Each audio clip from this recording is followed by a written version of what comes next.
All right. So we are on live and popping right now, right there on the 2 minute mark as we start to get this on and cracking. We're going to talk about why is it that Conor McGregor looks old at his age right now? Here's a couple of things that I want to say before I really start cooking on this live stream, right? If you live in the United Kingdom and you're fat, I'm sorry to say you probably brought it upon yourself. I'm going to tell you why. I'm going to tell you exactly why that is, right? The reason for that is in the United Kingdom, they do not allow certain types of preservatives that they do in America.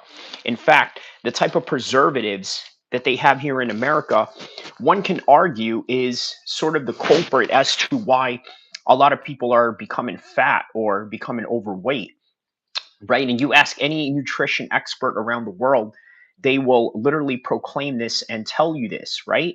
Now, there are still people in that part of the world that are out of shape, that look a bit old, that look a bit dusty, crusty, and everything in between, even at a younger age, right? You got guys in the UK, in Ireland, in Scotland, and all these places in the English Isles, pretty much, that start looking old at the age of 20.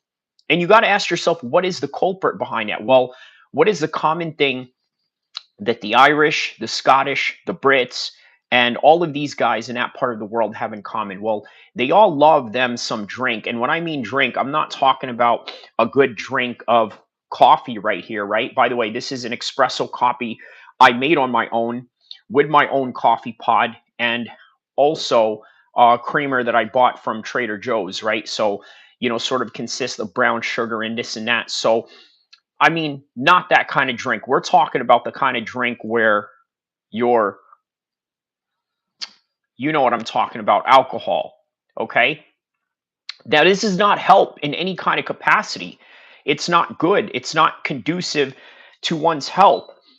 And then you top that off. Obviously, that's a common thing that a lot of people in that part of the world do. You also have to take into consideration Conor McGregor is very rich, right? And due to that enormous amount of wealth that Conor McGregor has accumulated, unfortunately, it also comes with having the accessories of being able to buy cocaine or drugs or certain types of drugs that pretty much, help you look old in the long run, which is what's going on right now. So that's really what's going on with Conor McGregor. Now, look, there's other factors that we have to take into consideration. Okay, now I want you guys to hit that like and subscribe button right now as we go over exactly why that is. Healthy Liam says, "Salam, brother. How are you, Liam? Let me know what part of the world you are from, Liam. I think I've seen you in this chat before, but if not, please remind me and." Welcome. Thank you for being the first on the chat to comment. So we're gonna get on and cracking with this UK. All right, good. So that's good. Okay. Uh, I'm glad that you mentioned that. Okay, because earlier in the stream I was mentioning that in your part of the world, what is the common thing that a lot of people love to do? Now, obviously, in the United States and all Western worlds, they all love to do it, but there's a little bit more of how do I say this? Abrasive attitude on drinking in the UK and Ireland as it is in the United States. For example, people drink out freely in public in ways that they don't in the United States, right? People drink in their lunch break during work hours in the UK, right? You see guys that are going off on a lunch break. Maybe they're IT guys, maybe they're office guys, maybe they're construction workers, and everything around their day is predicated and revolved around, hey, when is the next drink? When is the next pint, right? They usually will go in a bar, they'll have a pint that will, a cup that kind of looks like this. Obviously, see, this is made for a coffee cup, but it would be filled up like this. It would have little bubbles like that. But instead of having coffee like I do, they would be drinking beer or sometimes whiskey, depending on what part of the, what part of the day they are at. So this is the reality of the UK. I mean, would you agree with that, Healthy Liam? Now, obviously, with a name like Healthy Liam, I would imagine you probably refrain yourself from drinking, or if not, do it at a limited level. But if so, and if not, then let me know. Or maybe you're a Muslim. I mean, you are saying salam to me, or maybe you're just saying that to be courteous. But yeah, let me know what you think about that particular topic, because this sort of goes into what we are going to talk about with Conor McGregor and why he looks old at the age that he's at right now. In fact, I'm going to tell you where I got the idea to do this live stream. Okay, so I went on MMA News, Conor McGregor. Okay, and it's on bjpen.com actually. Okay, so Liam says, yeah, 100%. People drink all the time. They drink in the pubs, and I don't drink, brother. I'm a Muslim. Okay, so just as I thought when you gave me the salam, so you're not just saying that to be courteous, you're actually saying that to me as a fellow Muslim brother. So welcome, salam alaikum to you. And he says that I don't drink. I'm a Muslim, but I never drink either. Conor McGregor fell off hard from the drugs and alcohol and the greed. Okay, well, the greed is an interesting part, right? I'm really curious what part of his greed that sort of really damaged him, right? And what you think, and maybe I can, interject and add into that as well. Marcy D says, "I'm Christian. Doesn't matter, does it?" Marcy D, no, it doesn't matter at all. Obviously, I have a lot of Christian supporters in here as well. I've had Fresh Melon Juice, who is a known Christian, at least a self-proclaimed Christian at that. And he comes in here, he has supported me and this and that. I mean, obviously, there's a lot of people that are of different types of faiths and religions that come and support me, support the sport of MMA. So, no, not really, right? But also, you got to understand this, right? Drinking alcohol isn't also part of the Christian religion as well, right? I mean, if you're talking about real Christianity, like not the Christianity where, okay, well, identify as a Christian because I was confirmed. You know what the Catholics do when they confirm you at a certain age or something like that, right? Not so much of that, right? But there are rules in Christianity that doesn't allow you to drink. So this is from bjpen.com right here, right? UFC analyst claims Conor McGregor's physical appearance is screaming cocaine. Now, who exactly is that UFC analyst? None other than Chael P. Sonnen. I don't know why I like doing that every time I mention Chael, but yeah, it's Chael Sonnen, and he believes Conor McGregor is aging unnaturally quickly thanks to excessive substance abuse. In fact, he believes McGregor now looks 10 years older than the UFC CEO Dana White, which makes him 65 years old because obviously Dana is now in his 50s. They did a side-by-side. It was Conor and Dana. Sonnen said on Instagram, "I swear to goodness, Conor looked 10 years older than Dana White, and you could see it in his eyes. You could see the booze in the eyelids, the cocaine in his eyeballs, saying, 'I want to fight.' And then you've got a promoter who's only one with the legal right on the face of the earth to make it so that you can fight. And then the promoter is standing there saying, 'We're not even close. I'm not even taking his calls right now.'" Is that true? Did he really say that? Did Dana White really say that to anybody for that particular matter? Did he really say that he's not taking Conor McGregor's calls? And if so, why is that? What are some of the reasons Dana White is not taking Conor McGregor's calls? And could it be because the UFC probably knew that this was not a good idea to put him in there against Chandler? Now you got to think, right? What if the UFC went to Ireland days prior before they were going to sign the Michael Chandler fight, right, with Conor McGregor?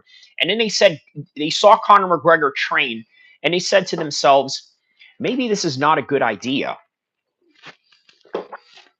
Maybe it's not a good idea to put Conor McGregor in there.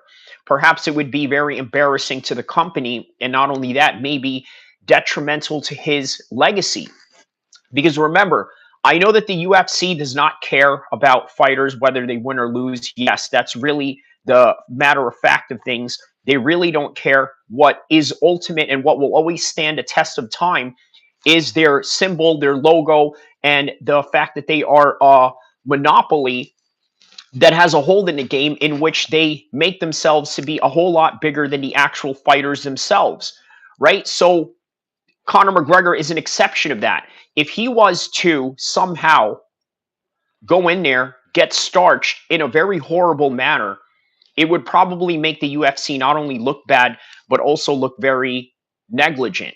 So let's hear what Chael Sonnen had to say on this particular matter. They did a side-by-side. It was Conor and Dana. I swear to goodness, Conor looked 10 years older than Dana White, and you could see it in the eyes. You could see the booze in the eyelids and the cocaine in the eyeballs saying, I want to fight. And then you got a promoter who's the only one with the legal right on the face of the earth to make it so that you can fight. And that promoter standing there saying, we're not even close. I'm not even taking his calls right now. So when you find that happening, but then you find guys jumping up and down in the background saying, pick me, choose me. How far has your career fallen? How far would it have to fall? When you sit at home over social media begging from an opportunity from a guy who looks older than the guy next to him that's got him by a decade and whose eyes are screaming gin and eyelids are screaming cocaine. Wow. Okay, that's some very powerful stuff by Chael Sonnen here. So obviously Chael Sonnen, for those that don't know, former UFC title challenger and now one of the sports' top analysts. Also, by the way, a very good coach. He's also came out here and Team Alpha Male, has relationships with Uriah Faber and all the Sacramento guys that I know. Also, he says, while he is clearly exaggerating about Conor McGregor's looks, obviously this is an exaggeration, right? Even my title in and of itself is an exaggeration in and of itself because, let's be honest, Conor McGregor is still a formidable athlete, but he is nowhere near the athlete that he was when you saw him in those highlights training in Venice Beach, in California, in Santa Monica, where he's hanging on those, what do you call it? Those things where you go from one rope to another rope and this and that. You know what I'm talking about. But I've had pictures of me sort of climbing those same ropes in Santa Monica as well. But yeah, man, those were the days. Oh my goodness, man. That was in 2014. That was in 2014. Man, Conor McGregor looked so good. He looked so good in terms of being a fighter, in terms of his movement, his mobility. He had that Israeli guy that was teaching him to be a coach, and you know all these different maneuvers that he was doing. I mean, it was, man, you'll never get that Conor McGregor back, unfortunately, right? But yeah, obviously exaggerating of Conor McGregor's looks and his accusations are not exactly unfounded. Okay, so the UFC Irish Star founded Proper 12, which is a whiskey company, and Forged Irish Stout, which is the beer version of Proper 12. So he is known to enjoy both beverages himself, okay? He also admitted to previous cocaine use during his recent sexual assault-related civil trial in his home country. So, okay, now I know that we make jokes about Conor McGregor doing coke and this and that. And sometimes we can toss that up as conspiracy theory. Now imagine if I was, let's say, Conor McGregor's PR agent of any kind, right? I could easily just say, well, these allegations are not true. I assure you that my client, Mr. Conor McGregor, is a formidable athlete, also it lives a life of discipline, doesn't really partake in these particular things, right? Doesn't really do any of these drugs that you accuse him of. I could easily defend that. Well, now you're in a civil trial and you're admitting this on court under oath. I don't know if that works the same way in Ireland. I would imagine it does. But yeah, you're saying all of these things under oath. So now it is absolutely public information. So now the question is, will Conor McGregor ever return to the UFC?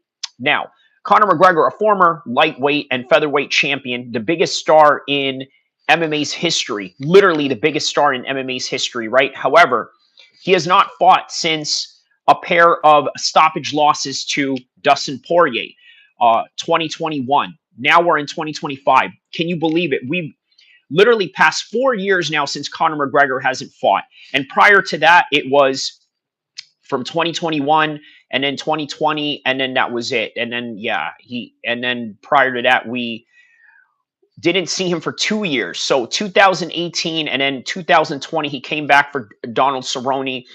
And then after that, it was 2021, back and forth with Dustin Poirier. And then after that, it was 2 losses, and here it is 4 years later.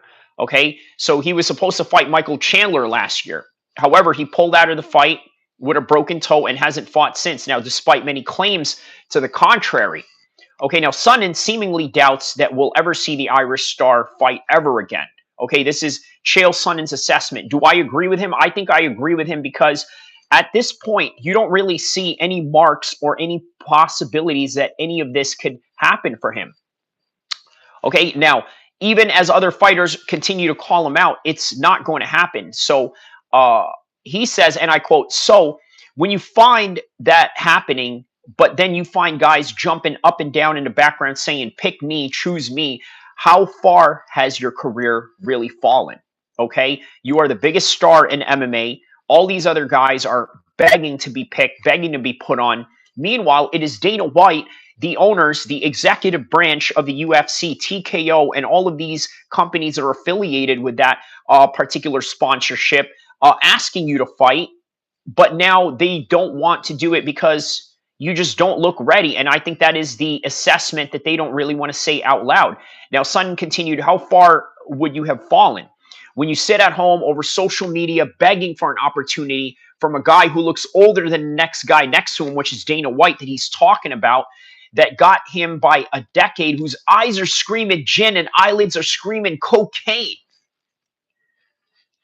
And I quote by Chael Sonnen. All right, shout out to MMA and boxing addicts. Very true. He probably would do some type of boxing exhibition before he did a UFC fight due to drug testing. That's very true. Marty Miller, shout out to you, my man. I saw your comment on the Marab live stream that I did. I'm sorry you missed out on that one. Obviously, it was a little bit late for the East Coast audience, but I'm sure very early for the European audience and just a little bit tad late for the West Coast audience. But on any regards, man, here you are. Shout out to you, my man. Always enjoy having you in here. Shout out to you. So, okay, so this is what we have with Conor McGregor. He looks very old right now. And I think that right now, there was a point where we really believed that he was going to come back. Now, why is that? The reason why we believe he was going to come back is because I'm just going to say it out loud, right? Americans, and I'm saying this specifically Americans, not the Irish, because the Irish already understand what is going on. They have a little bit of a high skepticism, a little bit of a sense of cynicism towards the world in ways that Americans don't. You see, Americans, we love a good comeback story. We love the story where the guy failed, the guy did something wrong, the guy was using drugs, and all of a sudden he came back and became the biggest actor in the world, i.e. Robert Downey Jr. We love all that story. Well, unfortunately, Conor McGregor is not the Robert Downey Jr. of MMA. In fact, we can even go as far as to say that Conor McGregor will probably become the Aaron Hernandez of MMA. And you're probably thinking, man, that is such an extreme thing to say. What are you talking about? He's going to become the Aaron Hernandez of MMA. Well, how do I say this without saying this, right? You guys know Conor McGregor is part of the Irish mob, right? You guys understand that, right? Okay, before I go on about Conor and being in the Irish mob, I want to read this comment with Marty Miller. He says, well, yeah, he almost fought Chandler. Didn't he pull out just a couple of weeks before the fight? Correct. And I think the reason for that is, well, they probably felt like, you know what, he couldn't string along a few good training camps. And as such, they decided, you know what, this is not a good idea. Let's just scratch this out of the park and move a Chandler on to something else. Obviously, you've seen Chandler already move on to Paddy. Make of that as you will with the results, but Michael Chandler got in there. He tried, he lost, and that was that. He moves on to whatever is next in his career, and so does Paddy. Meanwhile, Conor McGregor is falling down on the rankings day by day, and if not even in the rankings at all, because the way that he's going to come back, is he really going to come back and fight for the 155 title or try and create some sort of buzz around that division? No. I think Conor McGregor is at a point right now where I truly believe that Jim Miller would whoop his ass.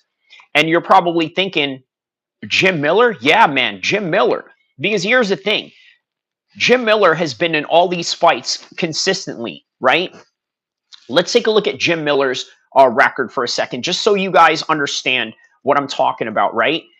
There's a difference between the noise that you are seeing and the actual application of what it is that you're doing. 41 years old, Jim Miller. Shout out to my fellow New Jersey man. Obviously, I'm now a California man, but yeah, you know, New Jersey is where I was raised at. So yeah, me and Jim Miller do have that connection in that end of New Jersey. But on any regard, okay, his last fight was a loss against Chase Hooper. There's no shame in that. Before that, he guillotine choked Damon Jackson. He lost to a unanimous decision by Bobby Green. Okay, that was a pretty big win for Bobby Green. So even Bobby Green right now could probably whoop Conor McGregor's ass. Gabriel Benitez was also another win that he had back in 2024. And that was in 2024. And that was how many fights ago? 1, 2, 3, 4. 4 fights ago. And this is 2024 and that's 2025. So what I'm saying is that just because Jim Miller doesn't have the name that Conor McGregor has, it doesn't mean that Jim Miller can't whoop his ass right now. Because the reason why it's hard for you in your initial mind to believe that Jim Miller could whoop Conor McGregor's ass is because you really don't think much of Jim Miller because he doesn't have the buzz, and more importantly, he doesn't have the noise that Conor McGregor has going on right now. So the fact that he doesn't have the noise that Conor McGregor has going on right now, you're going to look at that and say, well, you know what? I'm going to listen to the noise rather than the actual application of what is in front of you. And what is the actual application in front of you? You're talking about a fight with Bobby Green where he went the distance, a distance with Chase Hooper, guillotine choking Damon Jackson, and then on top of that, knocking out Jesse Butler in 23 seconds, and that was in June 2023, right? So these are not the biggest names, but they are formidable names, and they are names that that do train with top 10, top 5, top champion situations, right? Like Jim Miller has trained with some of the best guys in the world. So has Bobby Green. They go in there and give these guys a good account of themselves in every sparring session. Conor McGregor is not doing that in Ireland. He's never done that in Ireland. Even at his prime, he wasn't doing that. So we're talking about a guy who really doesn't have anything to stand on in terms of training habits or any type of training reference that we can look at and say, you know what, this is how well he does against this guy at this weight class who fights in this level. There's none of that. Marty Miller says, do you think Miller should be in the Hall of Fame? I do, just for the fact of how long he's been competitive in the UFC. I think so. I think that Jim Miller, I think that when it comes to the UFC Hall of Fame, there are different categories that they have for the UFC Hall of Fame. For example, well, okay, this is not the UFC, but it's sort of similar, and I think they're going to do the same thing with Snoop Dogg. But Snoop Dogg is in the WWE Hall of Fame. Now, has Snoop Dogg really had any official matches in the UFC? No. Now, has Snoop Dogg ever fought in the UFC? No, but he has done commentary with Uriah Faber, which, by the way, the same commentary that he did that made Sean O'Malley a star in Dana White's Contender Series. And he's also contributed in a lot of pre-game shows for the UFC, promotions for the UFC, and things of that nature, and also has done nothing but support the UFC in terms of content-related subject matters at hand when it comes to the UFC, such as making fun of Daniel Cormier when he cried, or the time when Snoop Dogg was screaming F Donald Trump while Darren Till was getting beat up by Tyron Woodley. And because he didn't know that it wasn't Colby Covington, he just mixed up the two white guys, not knowing one of the white guys was a British guy who had nothing to do with Donald Trump. That was, of course, until Darren Till had to get Donald Trump to clear him for the Kelvin Gastelum fight in the BMF card against Diaz and Masvidal, but that's another story for another time. So what I'm saying is that, yes, there is a room for Jim Miller, and especially with the activity and especially with the numbers that he's put up for the UFC. So I think, yes, he definitely deserves a Hall of Fame, no doubt about it. So in another article, Conor McGregor celebrates title win in another sport as comeback stalls. Now, what is it that he's celebrating here? This is from Bloody Elbow. Shout outs to Chris Calhoun, of which he just wrote this yesterday, actually. So this is May 26, 2025 today. And yeah, Conor McGregor. This is a video from yesterday. By the way, GTA 6 is coming out exactly 1 year from now, May 26, 2026, and today is May 26, 2025. So we got about 364 days left before the release of GTA 6. But on any regard, this is the article from Bloody Elbow. UFC superstar Conor McGregor added another accolade to his Black Forge in business as he continues to tease fight return. Okay. Long before Conor McGregor became one of the biggest stars in combat sports, he was a child with a different dream in Ireland. Growing up, Conor McGregor was an avid footballer and dreamed of one day playing for a prominent club and turning professional, like most Irish, British, Scottish kids dream of, right? Now, I think there's a little bit of some difference. I think there's a lot of Irish, British, Scottish, and Welsh kids that want to fight MMA and boxing, probably more than soccer now, but who knows? Yeah, I think they still want to play soccer more than anything, although fighting has become a big staple in their sporting culture now. But nonetheless, back to Bloody Elbow. And I quote, while McGregor fell short of his childhood aspirations, he remains an avid football fan and continues to play on the amateur level in Ireland. Wow. Okay, so he's actually playing in the amateur.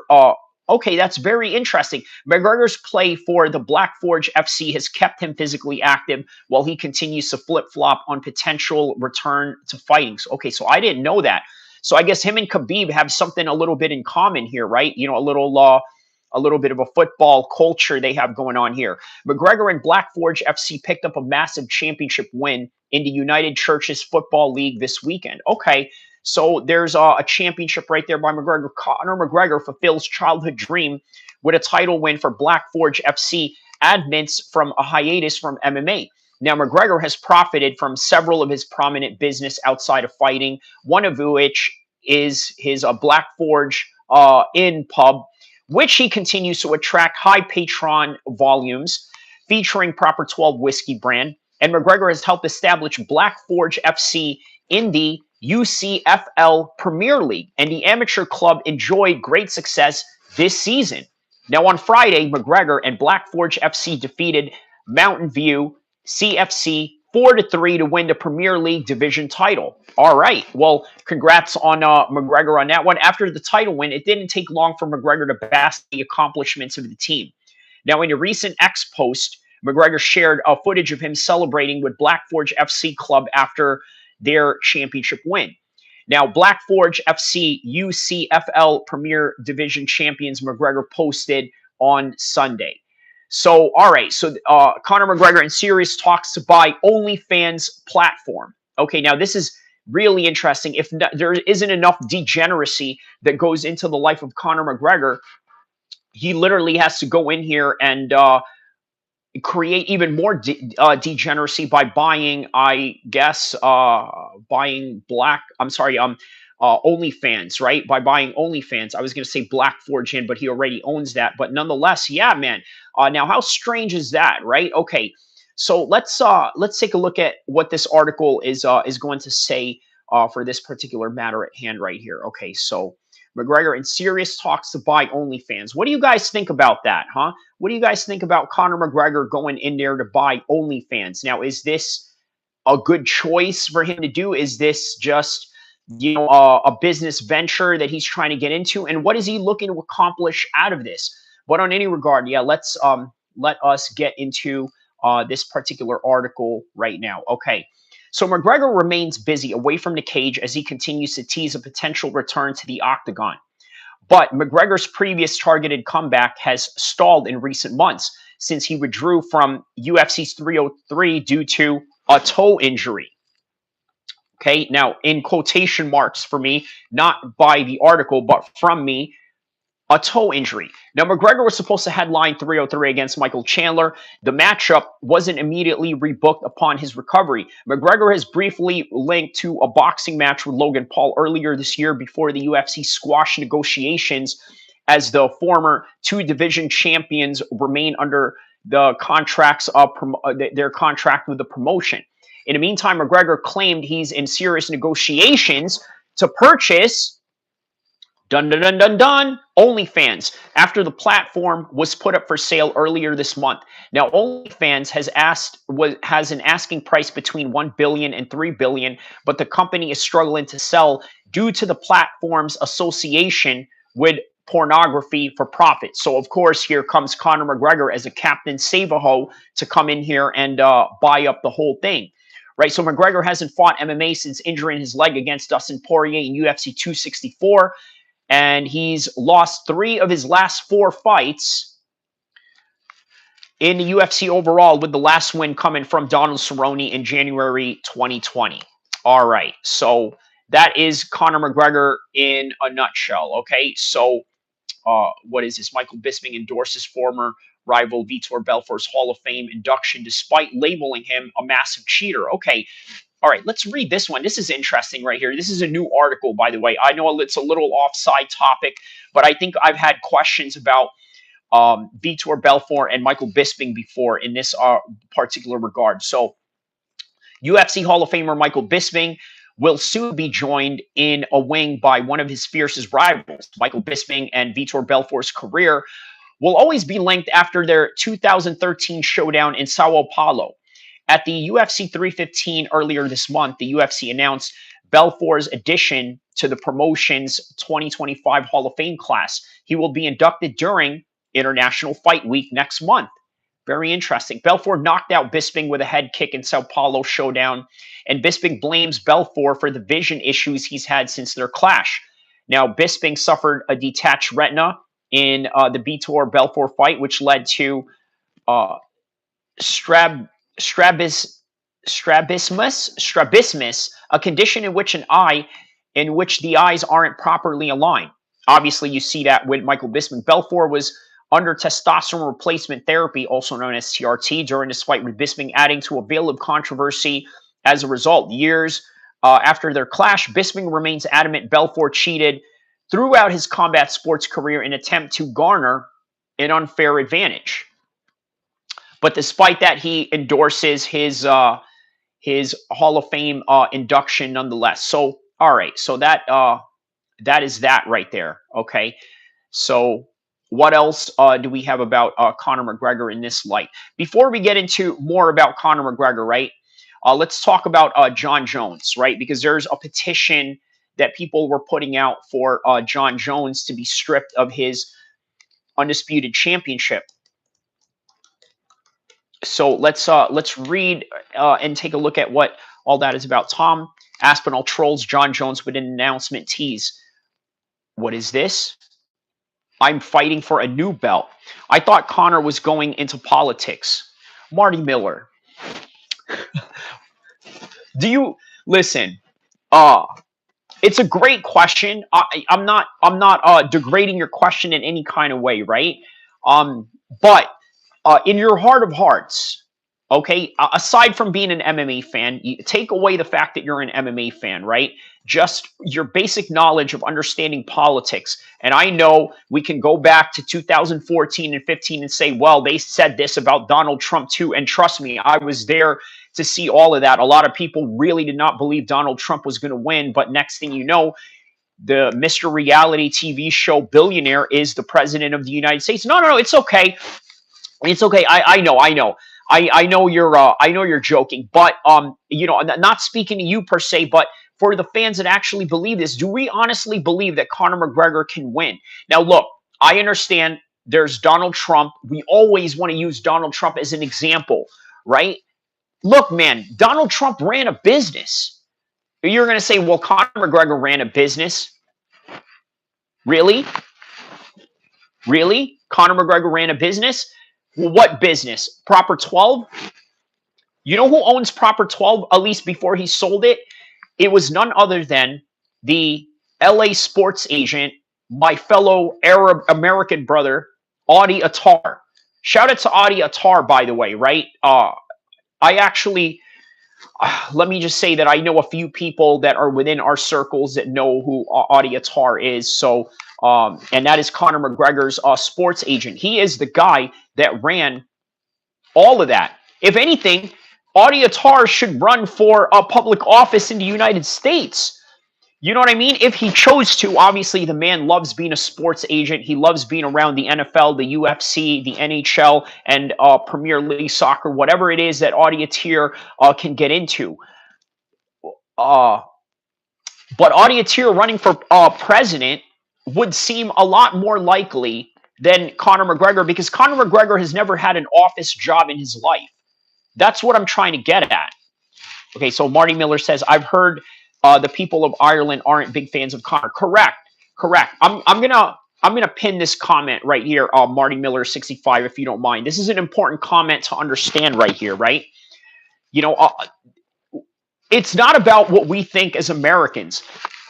Because you know what? If that's the case, man, Conor, come out here and run for the mayor of Boston. I guarantee you he would win. You, man, Americans would absolutely elect Conor McGregor in a nutshell, especially if we're talking about becoming mayor in Boston. They would absolutely, but not in Ireland. Not in Ireland. I'm going to go into reasons why. I need you guys to hit that like button, hit that subscribe button, and I'm going to tell you reasons why there is no way Conor McGregor will ever become a public office servant in Ireland. Tommy on GTA 6. All right, shout out to you. Tommy on GTA 6. Who is Tommy in GTA? Is that the character in GTA 3? Let me know. Let me know. I know Tommy is a very important name in GTA. I'm just not sure which one. Or is it the main character? I know that the main character, his name is Jason. By the way, I got a homie named Jason in Miami, right? And he's saying he's also a former paratrooper, Jason Henry, and he's saying that it's like as if they based this whole entire series off of him. But I got to do a story on that. But okay, Tommy on GTA 6. Connor's a raging cokehead. He fell in love with the party too much. That is correct. That is absolutely correct. He absolutely is. Yeah, he absolutely is in love with that. Okay, so back to the Tom Aspinall article, right? Alex Lee, shout out to Alex Lee from MMA Fighting. He wrote this early today. Early today, he wrote this. Actually, he just wrote this about an hour ago. So this is a fresh article that we got right now. So Tom Aspinall trolls Jon Jones with announcement teases. I'm fighting for a new belt. Wow. Okay. Straight like that. He says, I'm fighting for a new belt. Tom Aspinall control with the best of them. The UFC, of course he can. He's British. Guys, I'm telling you right now, man, the worst type of people that you want to get into a shouting match with or some kind of online beef with are UK people, right? And now, okay, maybe you can beat them up. Maybe you can actually beat them in a fight or this and that. But look, man, UK people are the best when it comes to trash talking, especially online. But yeah, definitely Tom Aspinall control with the best of them. The UFC interim heavyweight champion and the number one in the division in the MMA fighting global rankings. Wow. Okay, so he's number one actually in their website. Okay, had a social media buzzing Monday with an Instagram post declaring heavyweight news coming soon. Immediately, fans began to speculate whether this meant Aspinall would finally be announcing a fight with an undisputed champion, Jon Jones, or perhaps a title defense against a different opponent. But Tom Aspinall quickly shot both possibilities down. Really? Is that right, Tom Aspinall? You shot this down? Let's take a look at what this is.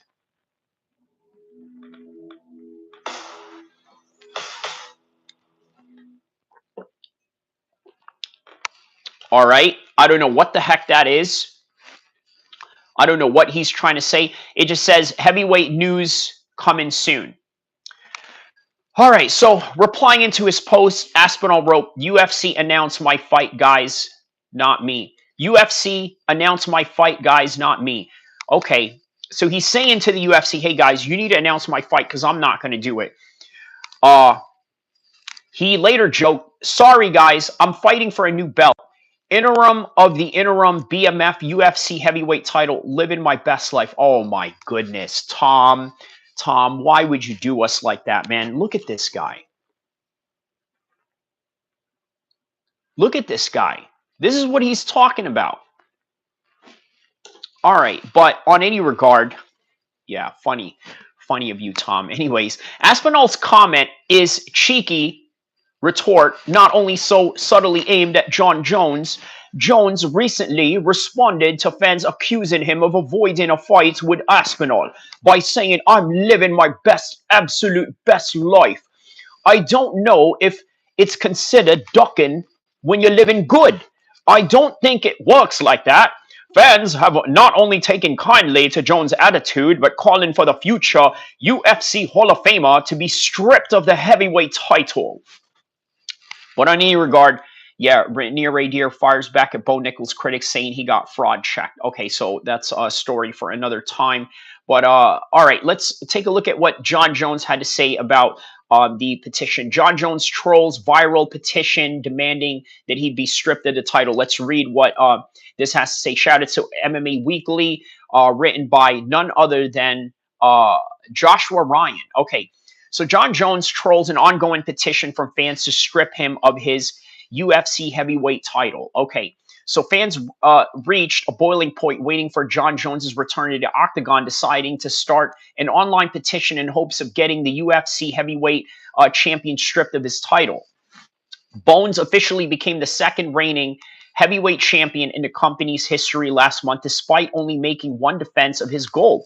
Now, after beating Stipe Miocic back in November, it's little ads right here that are popping up. Back in November, last November, many expected the 37-year-old to retire, but he had other plans. Instead of announcing his retirement, Jones has skated around the thought of hanging up the gloves. Jones hasn't committed to anything for months, putting his division on hold and leaving the rightful #1 contender, Tom Aspinall, in a limbo. Now, Marty Miller says, Tom's a good fight, but he's kind of annoying. LOL, a great accent. Yeah, so there you go, right? I know you've asked me to do a British accent a few times here, but here it is, right? I guess it just comes out when I'm, I guess if I have the right coffee, that's what it is, I think, right? I think if I have the right coffee, I think I could have it going. By the way, guys, I got this little theory, a little side note before I get to this Jon Jones thing, right? I have this theory. Okay, this is the theory. The harsher the accent is, the harsher the coffee, right? You guys ever had Vietnamese coffee? It's very harsh. You guys ever had Arabic coffee? It's very harsh. Obviously, if you heard us speak Arabic, it would sound very harsh. The Turkish language is very hard, hence their coffee is very harsh. So if you want very harsh coffee, look for people that have had really rough and really harsh accents. Vietnamese, Turkish, Arabic, those are very harsh accents, as you would imagine. So therefore, they're going to have harsh coffee. But on any regard, okay.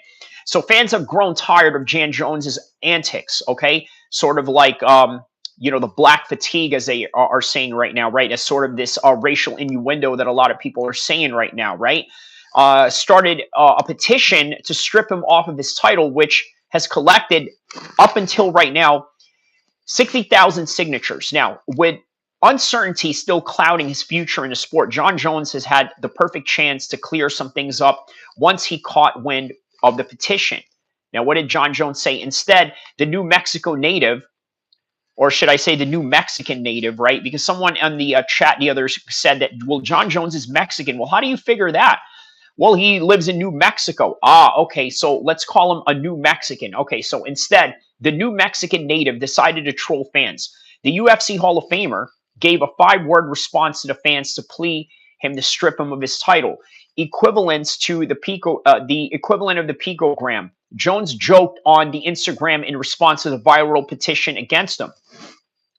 You know what? He's right about that. It is like a picograms. It's equivalent to a picograms. Let me explain why. 60,000, that's nothing. Look at the UFC, right? What is their fan base? Probably in the tens of millions, if not hundreds of millions, right? They have a social media account that's somewhere 4 million, 5 million, 10 million, this and that. 60,000 is a peon compared to that. So I see what he means by that, right? And by the way, this is not for government or for changing a bill or to introduce a bill to Senate or Congress or anything like that. So I don't know what people think they're going to create out of a petition towards a private company, right? Because a petition is something that you do based on bureaucratic matters at hand, right? This is not a bureaucratic matter at hand in terms of the government or in terms of municipality politics or anything like that. So I don't know what 60,000 people are going to say. I mean, look, it's just like getting 60,000 likes on a social media site. That's really what it is. So, okay, the joke from Jones references a controversial moment in his career. After several hiccups with USADA and problems outside the cage, the former light heavyweight champion Kingpin tested positive for a trace of picograms of a banned performance-enhancing substance. Now, after years after the incident, USADA changed its rule to state that levels under 100 picograms are no longer a violation, somewhat proving Jones's innocence. And again, that goes back into some comments that people have made. I've read some of the comments on my video that I made with Jon Jones, where they said something to the effect where, I don't know why you're saying there's racism towards Jones. I never said that it was the UFC that was implementing racism towards him. I was talking about the fans, but okay, he's saying that there's a lot of privilege that they let Jon get away with, and maybe that guy is right because of this particular scenario right here. Now, with retirement facing Jon Jones, it is not indicated when or if he will have plans to return to the octagon. Now, the champion has fought once since capturing the heavyweight title in a one-sided outing against Cyril Gane over 2 years ago. Tom Aspinall has emerged as a serious threat to the throne, and fans believe Jones is ducking the contender in fear of losing his status in the sport, which has coincidentally damaged his legacy. So that's what you got with Jon Jones in this particular matter at hand right now, and what we got going on with him being stripped of the title. We have Tom Aspinall talking about how he's going to have an announcement. Let's hear what he had to say in the Sports Illustrated. Let's see if Sports Illustrated has something different in this particular matter. So the 32-year-old says he has a big announcement coming later this week. All right, so we will definitely be on standby during this whole entire week to see exactly what it is that Tom Aspinall is talking about. It may not be the news fans have been waiting for, but the interim heavyweight champion, Tom Aspinall, does have an announcement coming later this week. Now, the heavyweight star is undefeated in the UFC outside of a 15-second knee injury TKO in 2022 against Curtis Blaydes, which is a loss that Tom Aspinall avenged in his most recent outing when he stopped Blaydes in just 1 minute to defend his interim heavyweight belt. Now, the heavyweight champion Jones has remained non-committal regarding a title unification bout with Aspinall, who has now held the interim title belt since 2023 and is nearing a year on the sideline since his outing at UFC 304. Man, that's crazy. That was literally just about 1 year ago, right? I mean, now that's crazy stuff. I can't believe that was literally only a year ago. If you really, wow, yeah, you really put that in perspective. That was really only a year ago. Wow. Okay. So on any regard, let's see here. Tom Aspinall teases major news. Now, trolling the fans return for a unification bout. Okay, now it shows the video here. This cryptic teaser at least lets the fans know that they should be on the lookout for an announcement on May 28th. Now, Aspinall did jump into the comment section to let everyone know that he unfortunately won't be the one dropping any fight announcements. Okay, UFC announced my fight, guys, not me. UFC. Okay, so I don't know if there really is something going on there, or maybe perhaps he is. I mean, look, man, he could possibly be trolling. Let's be honest about that, right? There's a possibility. There's a possibility that there is a trolling job on that particular matter at hand. But on any regard, let me see here. Let me see. Yeah, okay, so there's nothing really much more to that. I've heard the people of Ireland aren't big fans of Conor. Oh, okay, wait, I read that. But who should? Okay, wait, Tom. Who should Tom fight? Was the question. Who should Tom fight? Okay, that's a good question. Who should Tom fight? Cyril Gane. Now, a lot of people are going to be very upset at that decision because we've already seen Cyril Gane get starched by Jon Jones. But it's still a name that Tom Aspinall has never fought yet. So, yeah, he's never fought him yet. So,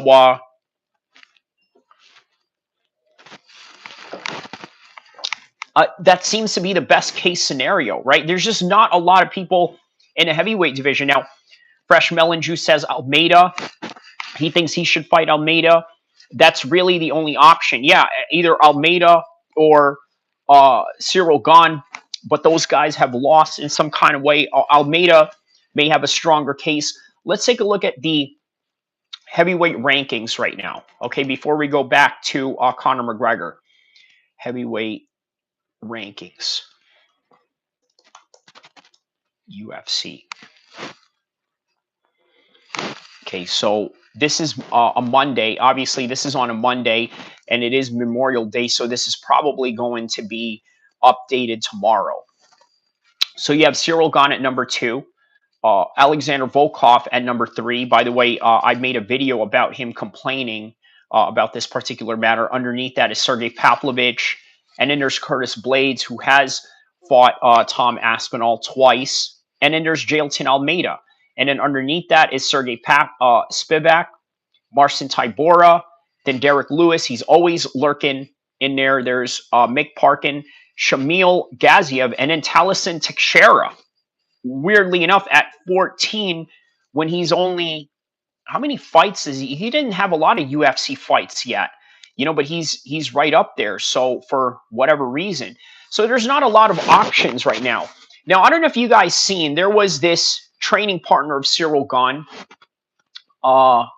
It's like 6'8" black belt, right? I think his name is Dan something. Who is this guy? Hold on. MMA Factory heavyweight. Let me show you who I'm talking about here.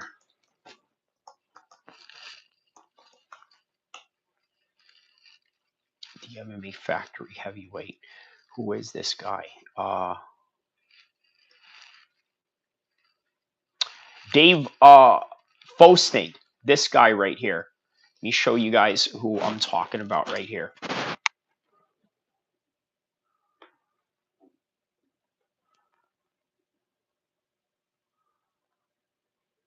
Vous ne pouvez pas le louper. Est-ce que vous avez entendu parler de ce Golgoth à côté de Fernand Lopez qui s'appelle donc Dave Fosting, 1m92, 125 kg, 22 ans les gars, 3-0 en amateur, ceinture noire de Nogi, qui va certainement faire ses débuts en professionnel à l'ARES.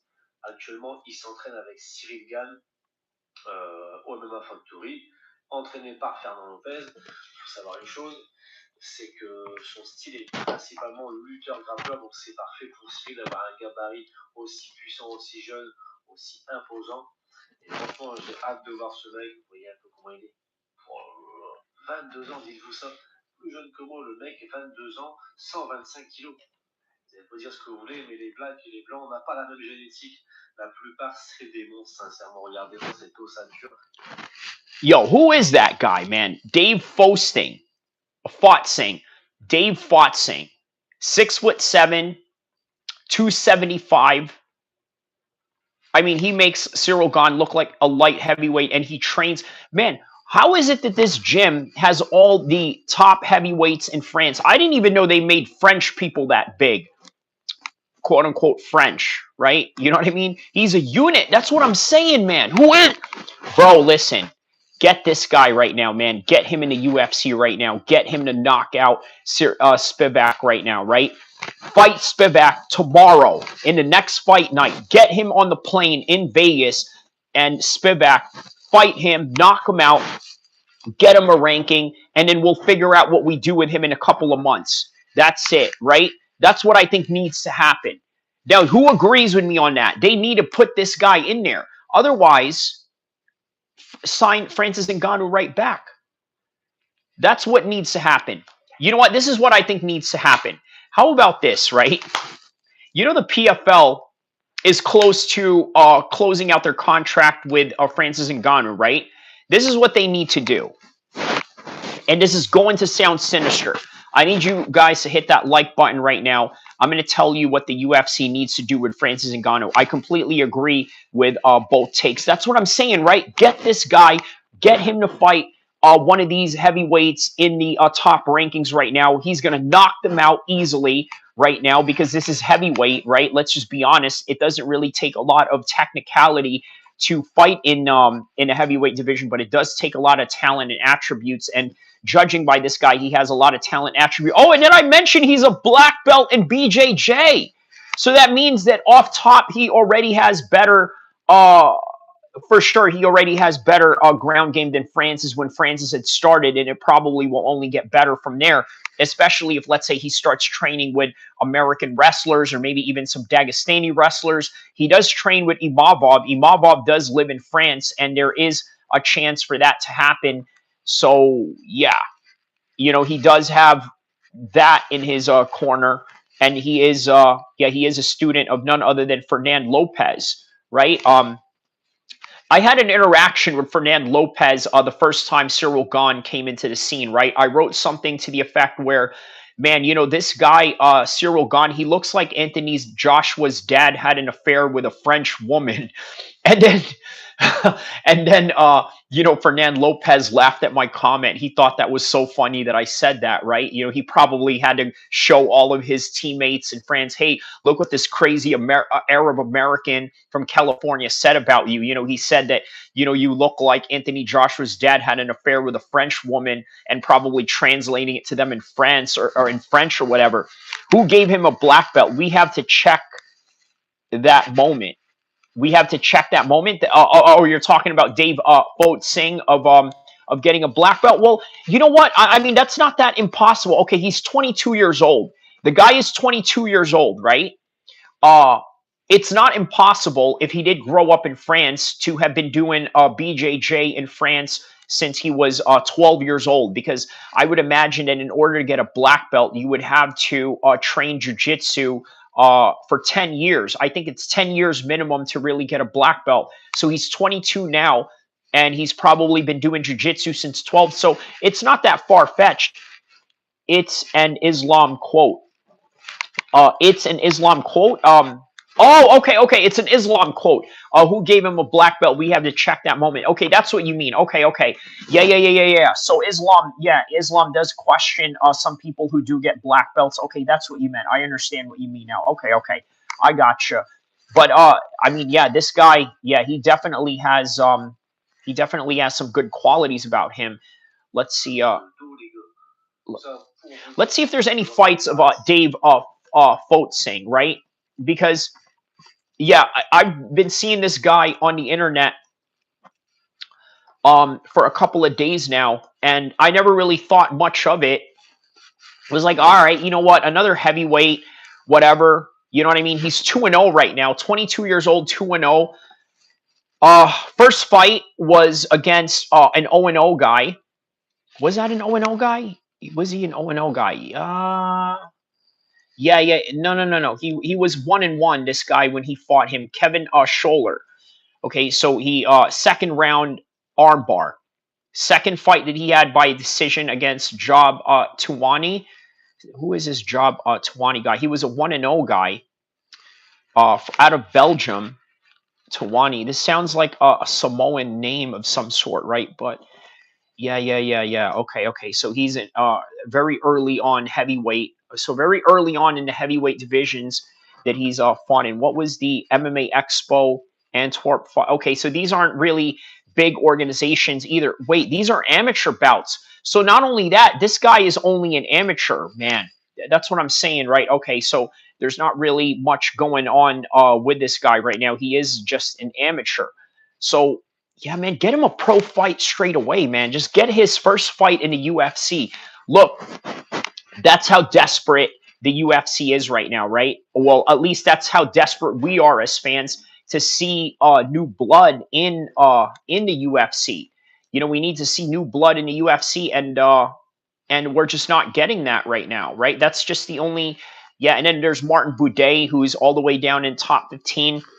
Hetero Cat Boy says, hey, so what's next for JDM? Well, obviously Islam is next for JDM. That is the case. But if you're talking about if he was to beat Islam Makhachev, then I would probably say Shavkat Rakhmonov, because Shavkat is only coming off of an injury, and as such, he's reserved a seat to get in there as soon as he's healthy. So, and as soon as he's healthy, and also if there isn't anyone that is going to uh, yeah, that isn't going to take that spot in any kind of way. All right, so let's go back to Conor McGregor, right? Because we've talked about Jon Jones. Tom Aspinall now has an announcement going on regarding what do you call it? Regarding some kind of fight announcement this week. Okay, Bilal Muhammad has already been given a fight. By the way, Bilal is staying in the division. Is he okay with fighting Islam now? Well, I don't know about that, man. They're going to see how it plays out, but Islam Makhachev, I'm sorry, Bilal Muhammad has a fight coming up in October. Okay, let's take a look at Bilal Muhammad's next fight.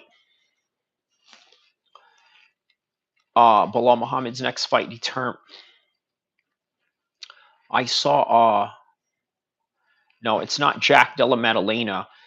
He had a return opponent of some sort. Who would it be? I think Morales. No, it can't be Morales. They had an announcement for October. No, no, no, I don't think that's what it is. No, no, no. I don't think they Bilal Muhammad. When is this guy's next fight?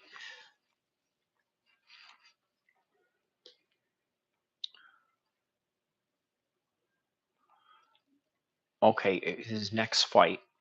Rakhmonov. Okay, so he's going to take on Rakhmonov. He should fight Ian Gary. Marty Miller says Khabib doesn't want them to fight. Correct. Yeah, they're not going to fight, man. They're not going to fight. Look, that's just the way that it is, man. They're not going to fight. Look, I'll tell you something, right? Here's a little story behind this trophy that I won right here, right? I'm going to tell you a little story on that. That day, they wanted some of our teammates to fight each other, right? Because some of us were sharing the same weight class. So one of us decided to move up, and then one of us decided to move down, right? I decided, hey, you know what? That day I was going to fight, I believe 160, right? So then I just decided, all right, I'll go move up at 175, right? There was a 175 category. I took that. And then I was like, all right, let's do that. And then my homeboy Miguel took 160 because we were like right around in the same weight class or whatever. So my trainer, Andy K, by the way, the same trainer, the same Muay Thai trainer in the early days of Uriah Faber, okay, he told us that day, listen, guys, I don't want you guys fighting each other. That's not nice. We're not here to fight each other. We train with each other. We share the same technique. Why should we fight?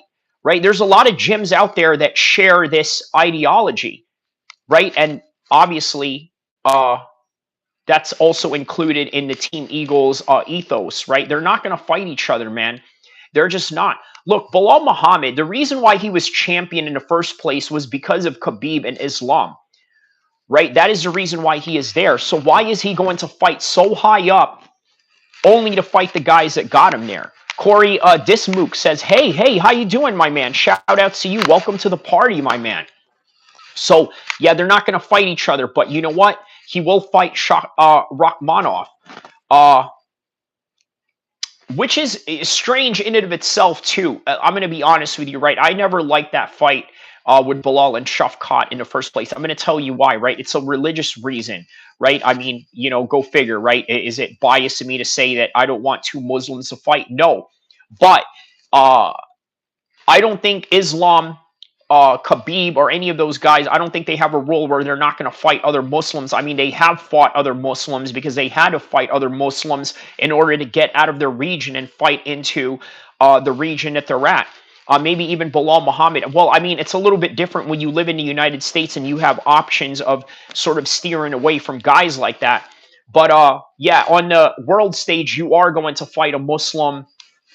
It's just inevitable, but you're just not going to fight Muslims that are within your camp or guys that are within your camp.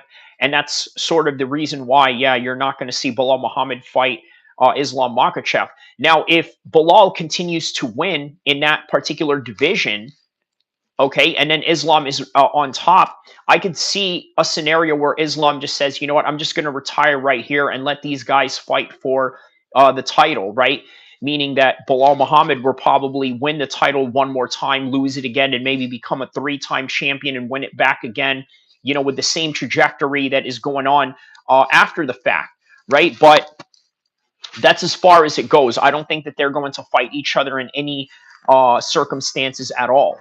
So, okay, going back to Conor McGregor, right? Why he looks old. You know what? Let's hear what Chael Sonnen had to say about this, because I did not see this particular video yet with Chael Sonnen and why he is saying this particular notion of why he feels Conor McGregor is looking old. Okay, well, there it is. He's also talking about Conor McGregor buying OnlyFans as well. But let's go back to Conor McGregor looking old first, okay? Shout out to Chael P. Sonnen, by the way. Okay, he has an interview with Muhammad Mokaev here. Where is this video? Wow, okay, was this a while ago that he made this video or what?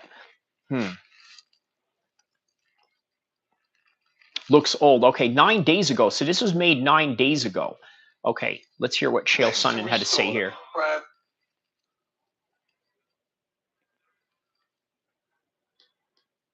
Generally will peak in the late springtime. If it's not the right 1,000 reviews. Okay, Fresh Melon Juice says Conor took HGH. That's why he looks different. That's a factor, but you got to remember there's a lot of guys out there that take HGH, and if anything, it makes them look younger rather than older. But all right, let's take a look at this real quick. And look back and study it below. How long do you wait for a guy? There's not a lot of answers to this, and there's not a lot of times where you could lay out case studies and look back and study it, decide who got it right and who got it wrong. Let me give you a great example. Conor McGregor has fainted as though he's going to return to MMA. Now, Conor McGregor, if he ever faints, he's coming back to MMA. And I go all the way back to when he did this to my own favorite fighter, Frankie Edgar, and I watched Frankie fall all over this like it was going to be real. Frankie was fighting at 135 pounds. I remember that. I remember that vividly. Yeah, shout out to Frankie Edgar. But was saying that he was willing to go up to 155. Now, Conor wasn't fighting at 155. He just could fight at 155. He was fighting at 170. So the level of correction, Chael, he never truly fought at 170 other than Donald Cerrone and then the Nate Diaz fight. Well, originally he was supposed to fight RDA, right? But unfortunately, Rafael Dos Anjos had to pull out, and as a result, Nate Diaz came in. They had to make the fight 170, and Conor McGregor agreed to it, lost, and then decided, you know what, I'm going to come back, fight in the same weight, but this time come back in a weight where I know how to fight at 170, and I'm prepared and ready to fight in that particular weight class. And then he fought Donald Cerrone to come back because he just didn't want to cut weight. So he never really fought at 170 in terms of trying to be a 170 contender to any degree. Ridiculousness. Really knew no ends, but Frankie went for it. It was too great, too seductive of a possibility, no matter how big an outside shot. It was too tempting for Frankie to keep his mouth quiet, and he got made to look like a fool. A fool of asking for this Conor. Henry Cejudo. Champ. Greatest combat athlete of all time, maybe. Went after Conor and got made to look like a fool. The rest of us are staring and just going, hey, Conor does fights, and they're specialty fights, and they're 170 pounds. He's not going down to 155, let alone to a catch weight to fight any of you. And it's awkward. You see, that's exactly what I was saying, right? My exact words taken out of my mouth from Chael Sonnen. And you got to live through it. And every time Conor says somebody's name, they've got to do the same thing. I mean, it doesn't matter if you're Jake Paul or Canelo. Like, you're guaranteed a response. And the industry has not band together to clearly speak on how we're going to deal with Conor, which is nothing. No one flinch. No reporters, no media, no talking heads, nobody do anything until he enters the testing pool. Once he enters the testing pool, he then needs to publicly have a promoter say that they're going to book him. At that point, let's all come out. Let's do our best as we're playing spin the wheel on McGregor. But McGregor can't come out, and he can't faint as though he's going to return without Michael Chandler jumping up and trying to get in front of it. And I can't make great sense as to why Chandler's wrong to do it. I know it when I see it, and I know when Chandler does it, that he's not going to get it. And I know when Chandler wastes his breath with airtime in any direction other than a direction that is possible, that he is doing that step. He is wasting airtime. But I can't necessarily tell him to knock it off. And I got a juxtaposition going on right now at the other end of the fight spectrum, which is Tom Aspinall versus Jon Jones. For how long does Tom sit and wait? How many times do you get to tell Tom, who's a prospect, who has a shelf life of about 10 years, who is maybe a little bit longer than that. Now, Tom is 32 right now. That's very young for a heavyweight. 10 years. At 42, he could probably go a little bit longer than that. But then again, you never know how people age at a certain time. So is doing things that nobody else is doing, and who, by the way, has a belt and he's the champion. How long do you tell him the only time he gets to seek gainful employment is when Jon Jones decides he's ready to let Tom go to work? I agree with that, right? There's a lot of hesitation that is going on in this fight, but maybe we'll get some kind of clarity this week. Look, I'm telling you right now, whatever this is that Tom Aspinall is insinuating in some kind of way, it is going to blow up. It is going to blow up. Blow up. It's going to blow up. I mean, in terms of the news cycle that is going on in the world of MMA. But that's why I'm here for it, right? That's the opportunity that we take as content creators when things of this particular magnitude pop up. Yeah, we go and we talk about these things and bring it to light, and then react to it and give our takes, and that's the name of the business. But yeah, we'll see. We'll see where this goes. And at what point does that run out? At what point do you want to be the one that steps forward? Is there another idea? I mean, not for nothing. A heavyweight, it's very hard. There's not a lot of ideas. We do not have a single heavyweight that has argued and said, these guys are taking too long, let me in. In fact, if you look at the rankings, you're going to find your best heavyweight is probably going to be Surreal. And that right there is a massive problem. So you're a little bit stuck at heavyweight, but everybody is, right? Like, even if Aspinall says, I'm ready to move on, I'm ready to move into Surreal, I guess. Yeah, see, everything that Chael is talking about right now is exactly everything that we're talking about, and this is the first time that I've seen this video, right?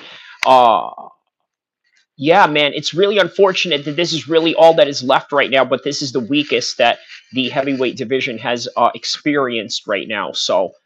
Surreal, and we booked Jon. Can I on the way walking to the ring to fight Jon? Can I do the Surreal fight right then? See where it's a little bit tougher sell, and see where the longevity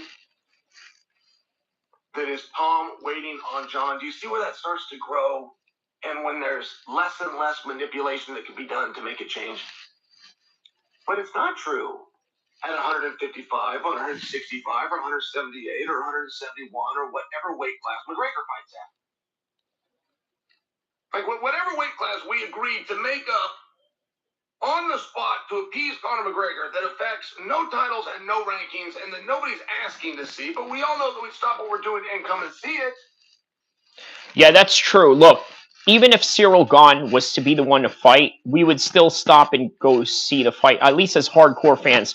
The rest of the world is not going to care, but I tell you what, if you want the rest of the world to come to your UFC pay-per-view parties at your house, rest assured, they're not going to come for Ciryl Gane unless, of course, they really like you or if they're there to, just be in your company or whatnot. But, I mean, when you're talking about UFC undisputed champion Jon Jones and then UFC interim champion Tom Aspinall going at it, everybody, including your grandma, your grandpa, their friends, her friends, everyone in your family's friends are all going to come and watch the fight, right? But not for Cyril Gane.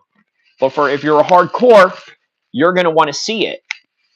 So that's where you get so many different guys. Poirier is not wrong to call him out. Max Holloway is not wrong to call him out. Kazmat Chimaev is not wrong to call him out. Like, Conor will cover the spread. There's not a weight class created that he has to fight at. There's not a training camp or a gym in the world that he's been consistent in showing at.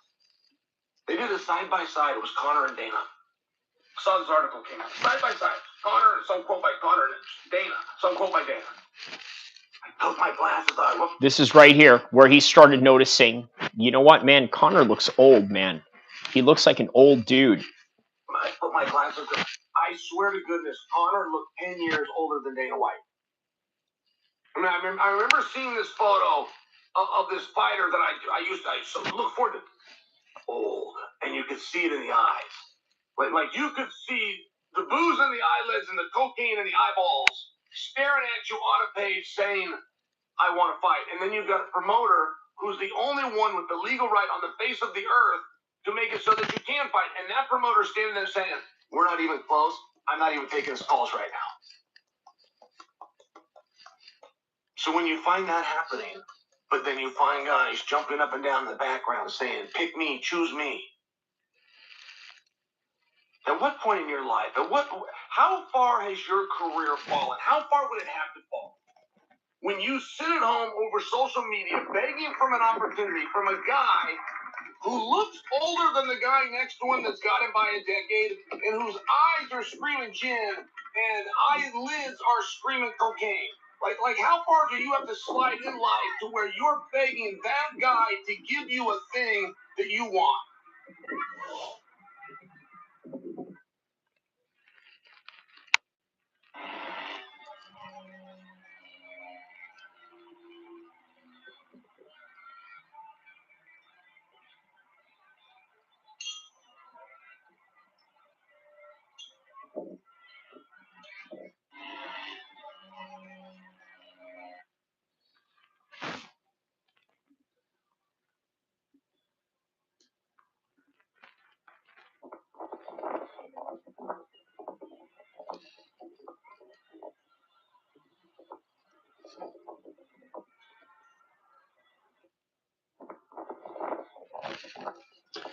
So you guys understand why I was playing that with Conor McGregor in Venice Beach? By the way, there's a reason why I'm playing that, right?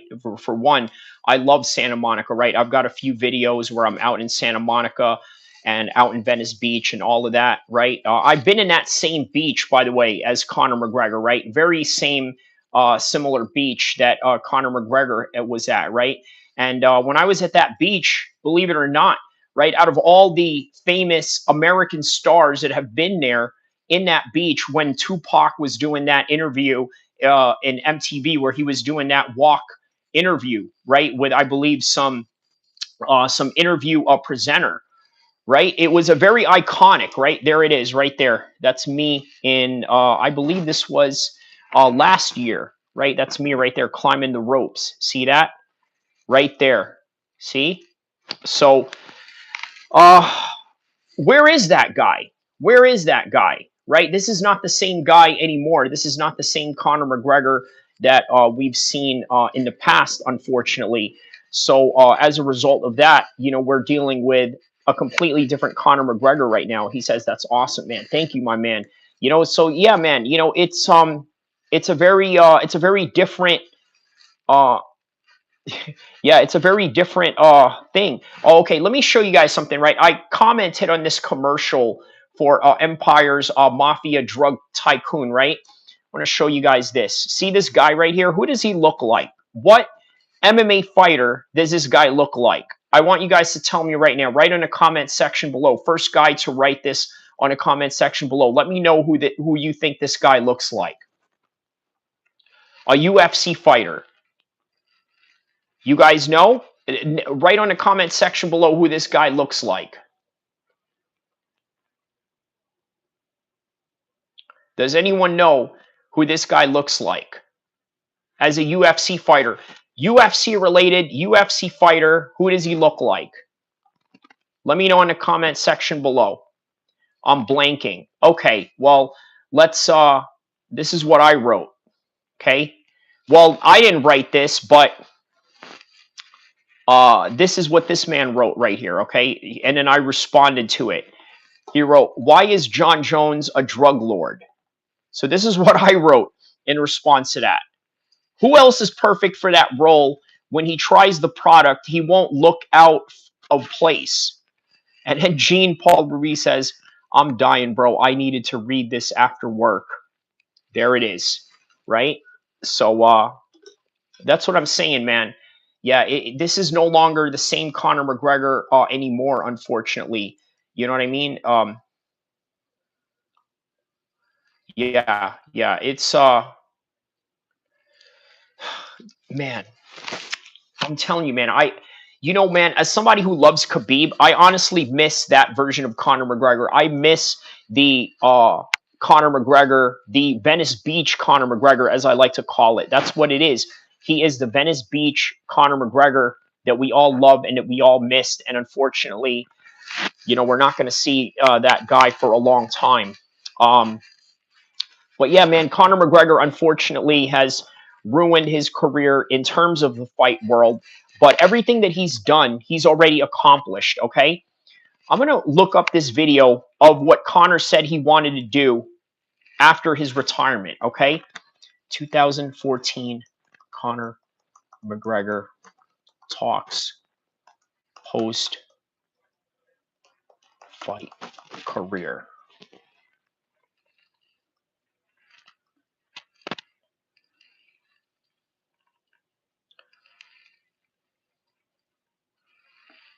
This is Conor McGregor's first interview in oh wait, what is this? Oh, this is from Ear Sports 10 years ago. Wow.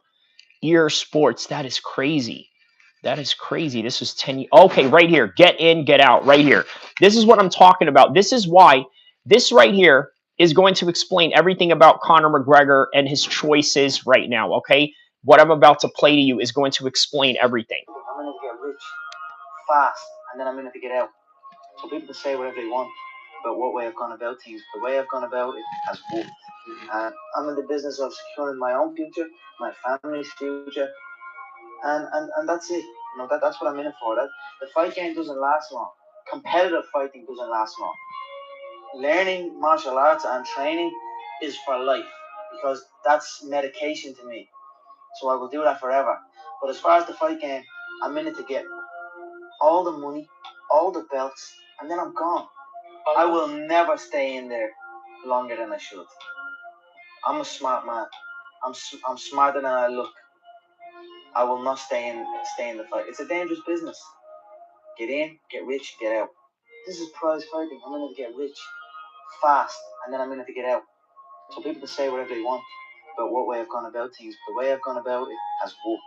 And I'm in the business of securing my own future, my family's future, and that's it. That's what I'm in it for. That the fight game doesn't last long. Competitive fighting doesn't last long. Learning martial arts and training is for life, because that's medication to me. So I will do that forever. But as far as the fight game, I'm in it to get all the money, all the belts, and then I'm gone. Has he done that? What do you guys think? Has he done all of that he said he was going to do? He's done all of that. He was in there to get all the belts, all the money, and then I'm gone. And what else did he say? I will never stay longer than I should. I'm a smart man. I'm smarter than I look. I will not stay in the fight game. It's a dangerous business. Get in, get rich, get out. This is prize fighting. And shout out to Marty Miller 65. He says money changes a lot of people. Indeed, bro. Listen, I don't like to make this personal, right? I don't like to reveal too much about my life and whatnot and this and that. But this is what I'm going to say, right?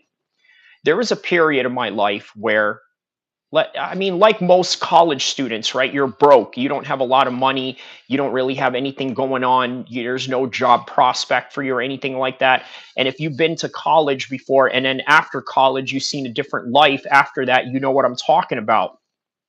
But once you get out of that rut and you get into a better position, you get into a different bracket, you are right, Marty Miller, it does change you. I don't care who you are, right? Even Khabib, it's changed him, but it's changed him for the better. You see, why is it changed him for the better? Because he used his money to uplift his gym. And I've mentioned this in a previous live stream that I did, and I urge you guys to check it out, where I talk about how Khabib used the money that he made from the Conor McGregor fight to build gyms in his country, in his city. And Marty Miller says, yeah, he's done it all for sure. So when you have something like that going on, okay, your whole entire prerogative with money is to use it so that you can cultivate people around you. That's not what Conor McGregor did. You know, what Conor McGregor did was use his money for his selfish reasons. Of course, the other selfish reason is not that nefarious. It was to provide for his family, which he did. Here's another thing, man. Look, man, that when I look at that video of Conor McGregor, every time I watch this particular video of Conor McGregor right here, right, where he mentions all of these things, he's in here to get in, to get out, and you know, and then just get out of the game after he gets all the belts, all of the money to secure of his family's future. I need you guys to remember this, okay? D. Devlin was the only one working when he was coming up as a fighter, right? He didn't make a lot of money. D was working as a secretary. He went and drove her car while she was at work. Very similar to what you see a lot of these Pookies and Ray Rays out here do, right? You know, while their girl is at work, they're driving their girl's car around or whatever, you know, thugging it, doing whatever. Well, Conor was out there also thugging it, but at the same time, he was out there really trying to reach for his dreams and really provide for his family. And as a result of that, he has already accomplished everything that he wanted to accomplish. And after accomplishing all of these things, he now was able to give back to his significant other, to his family, also to his father. Because I'll tell you this, right? Conor McGregor has gotten into fights with his father before, and so many extreme arguments to the point where he ended up like, you know, punching his dad in the nads and right in his Irish jewels, and gave him testicular cancer as a result of that. I mean, this is a true story from Conor McGregor.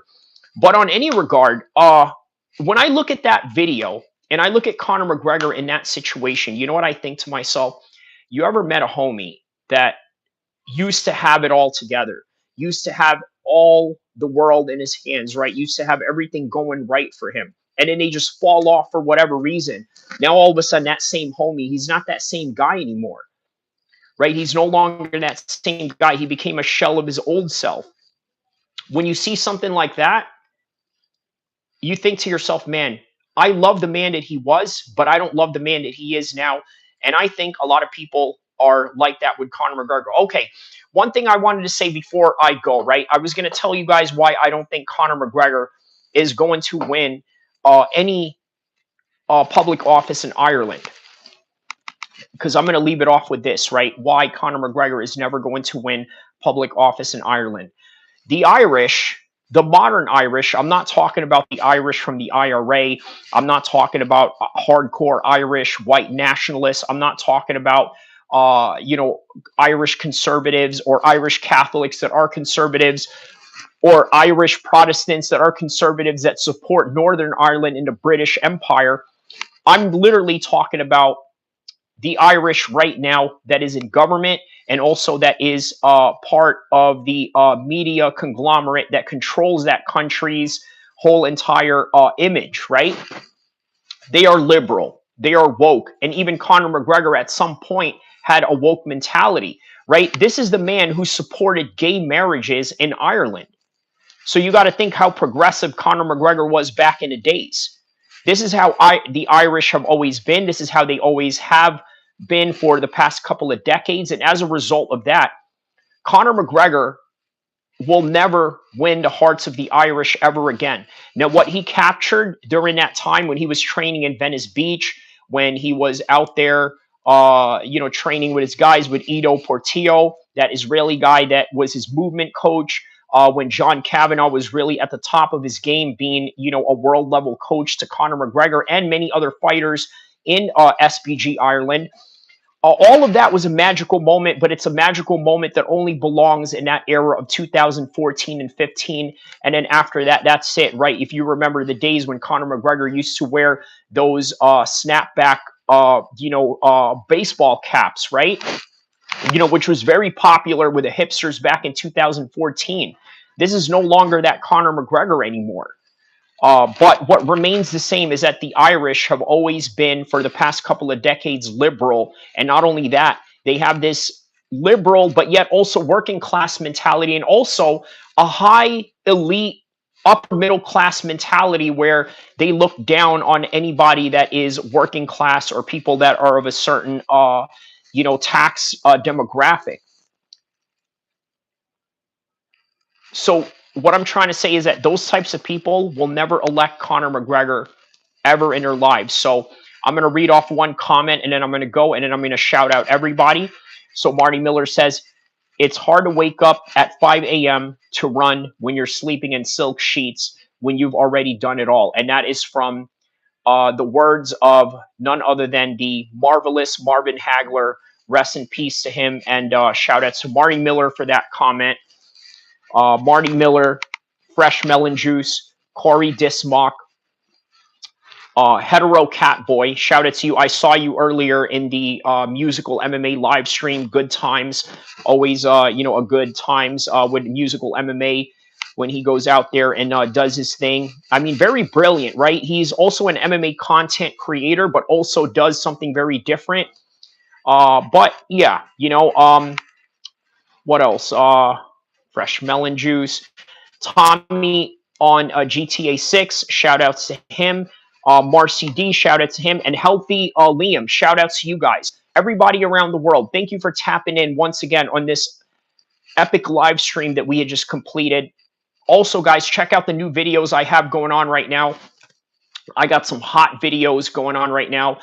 Jon Jones being racially discriminated. That is the latest video that I have out. Also, Islam versus Chael Sun and Troll versus Duck. You guys check that out before I put that on the members section only. And then also, Josh Taylor needs to retire. I'm going to talk about that sometime in the future again. But there's a video on that right now. And also the one that's really burning hot right now, it is Nate Diaz street fights Russians in Thailand, history of Nate Diaz street fights, and also Aaron the Plumber snitching on WAC 100. Really interesting stuff going on right now. So with that in mind, everybody, another great stream. Thanks, brother. Shout out to Marty Miller for that comment. And everyone around the world, God bless you. Have a beautiful Monday. Oh, and by the way, it is Memorial Day, so a good and safe Memorial Day to everybody out there that is off, that is having a barbecue, that is out there having a function and having a party with everyone around you. And Abdul Rahim, all right, shout outs to him. Hi, assalamu alaikum, how are you? I'm very good, my man. Just tapping in on the last minute. I see you know everything about combat sports for the past and present. Like, comment, share, subscribe, and thank you. And with that in mind, assalamu alaikum wa rahmatullahi wa barakatuh to you, Abdul Rahim, and to everybody around the world. Thank you for tapping in. Don't forget to like and subscribe. I will see you in the next one, inshallah.